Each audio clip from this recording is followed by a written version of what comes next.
You don't even know how many takes I've done already. It's so early in the morning and I'm filming in the garage studio before my kids wake up and before it gets hot. Anyway, what I wanted to share to you today is this gearboard right here, right behind me. And what it is, essentially, it's an IKEA pegboard that I've repurposed to hold my camera gear. And I've shared this reel on my Instagram account a few months ago, and people were resharing it, but it was also being widely criticized, saying that it's not even safe, it's just gonna gather dust, I'm not even a real photographer, you know, all those things. And to be honest with you, I don't really care because I've been using this for the last few months and I've been really enjoying it because it's functional, it's practical, it really is more than just for show. So I guess the point of this video is for me to give you a tour of this gearboard, including the different tools that I use to film, and hopefully it'll spark some ideas that you can use. There is a missing camera. I don't know if you've noticed it because that's what I'm using right now to film this talking head segment. That being said, some of the clips that you'll be seeing throughout this video will be filmed using my iPhone. So let's begin. This is probably one of IKEA's most popular products for good reason. This is a pegboard that measures 30 by 22 inches and costs around $30. It's mounted on the wall securely using the included mounting kit, and I'm using two kinds of hooks that are part of this series, which is a long L-shaped hook and a J-hook. For most of the lightweight stuff, I'm using the J-hook, and of course, since I work in the garage, I do need a flashlight in here in case of emergencies. Depending on the projects that I'm working on, sometimes I just need tabletop tripods or magic arms, so I needed a system where I can quickly access them without having to open up boxes and placing them back in. For my tabletop tripod, I'm using two longer L hooks to hold it in place. And now we're getting to the most controversial part, which is hanging my camera gear. For this, I'm using the same L hooks, and I'll show you how secure this camera actually is. As you can see, the hooks hold the camera securely in place. It does help that it has a cage, but I'll show you in a little bit that my other camera that doesn't have a cage also works perfectly fine. For my secondary camera that does not have a cage, I'm using the same exact hooks. Fits like a glove. I know this is going to drive someone nuts, but I'm using the containers from the same series to hold lenses. The first one is a very lightweight lens, and the second one is a more substantial wide-angle lens. Underneath those lenses, I'm going to be mounting one of my tripods that I use when I'm filming using my phone. Next, I'm going to be mounting my Insta360X3 camera using two J-hooks because this camera is super useful for a lot of applications, especially when I'm filming with my kids. Then I have this long metal tray that goes underneath where I place two more cameras. The first one is an old digital camera from the early 2000s, and the other one is my A6400. Last but not the least, one more J-hook to hold this door sign, which my kids lovingly ignore, and a pair of scissors. And since my AirPods Pros has a clip, I also hang it over here. And this is the final result of my gearboard for the tools that I use the most in my garage studio. Now, for people asking me about dust, honestly, I've been using this for a while now, and I've never really had any problems with dust, mainly because I use my tools all the time.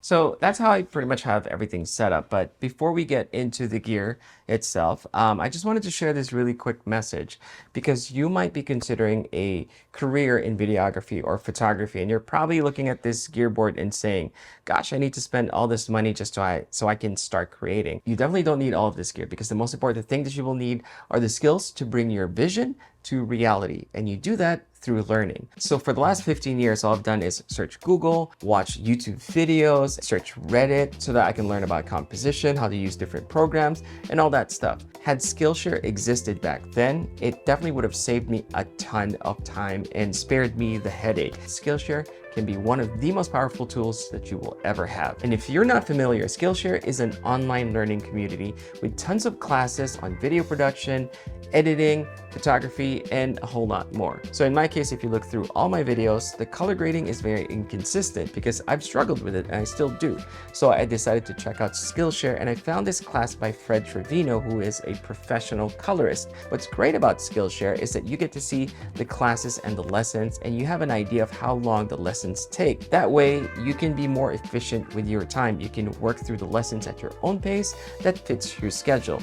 And if you have kids, you know how valuable it is to be able to manage your time wisely and efficiently. And the main reason I said yes to Skillshare when they offered to sponsor this segment of the video is because of the fact that I've been benefiting from their services. So I figured if I like it, then chances are you'll appreciate them as well.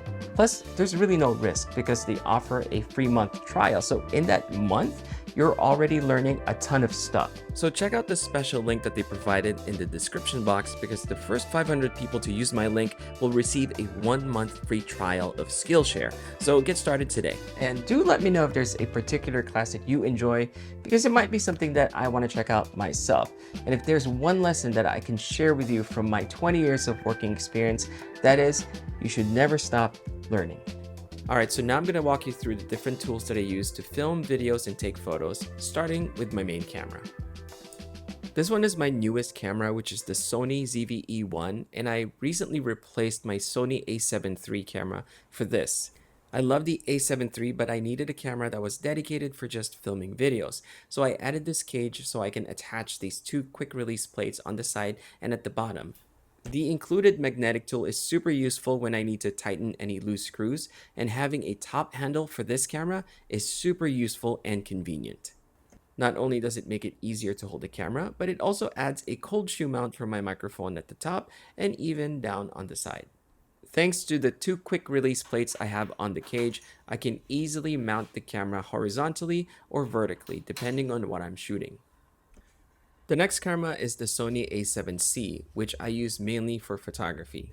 Ergonomically speaking, I still prefer the a7 III for shooting photos. However, the more usable flip-out screen and the smaller form factor makes the a7C a really good upgrade.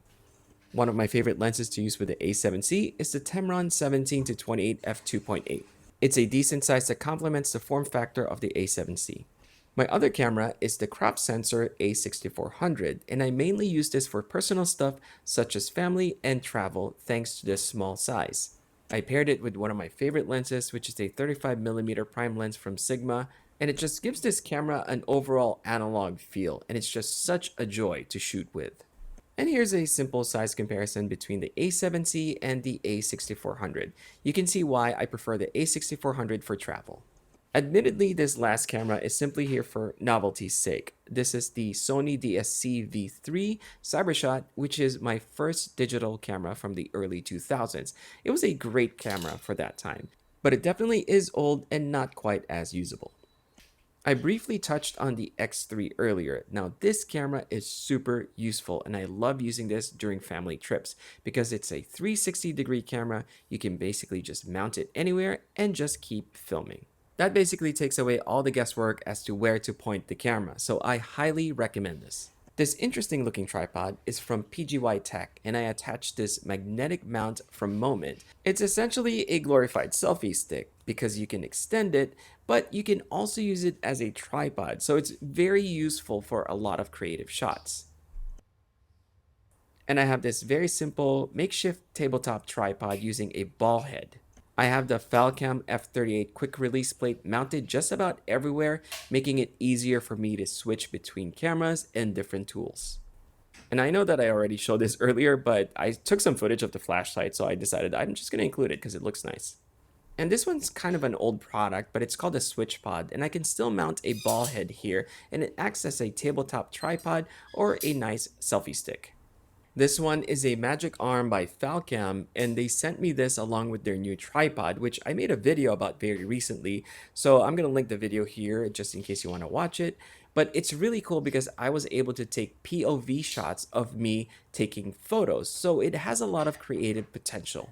And that concludes my simple tour of my gearboard. Let me know what you think. And if you have any questions, let me know in the comment section and I'll try my best to answer them. And that's it for today. So thanks for watching. I hope you enjoyed it. Definitely consider subscribing if you haven't yet because that does help the channel a ton. And I'm really excited to share more stuff that I've done here in the garage studio coming soon. So until then, take care.